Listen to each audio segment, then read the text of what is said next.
देवगड तालुक्यातील शिरगाव मतदान केंद्र क्रमांक 94 या मतदान केंद्राबाहेर झाडे लावत तसेच सेल्फी पॉईंटची उभारणी करून एक हरित संख्येचा संदेश या निमित्ताने देण्याचा प्रशासनाने संकल्प केला।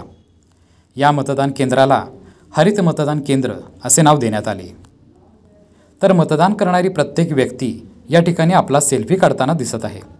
मतदान करणं केंद्रावर प्रशासनाच्या वतीने करण्यात आलेल्या या पर्यावरण रक्षणाच्या संदेशाचे शिरगाववासियांकडून कौतुक केले जात आहे। प्रत्येक निवडणुकीला सकाळी 7 वाजल्यापासून या तिसऱ्या टप्प्यातल्या निवडणुकीला मतदानाला सुरुवात झाली आहे। उत्साह पाहता लोकांमध्ये खरंच समाधान वाटतं आहे आणि त्यातही करून शिरगावच्या या 94 बूथवरती हरित बूथ म्हणून अशी एक संकल्पना राबवून जास्तीत जास्त मतदारांना कसं आपल्याला येथे मतदान करण्यासाठी प्रोत्साहित करता येईल। खरं तर लोकशाहीसाठी ही फार महत्त्वाची बाब आहे।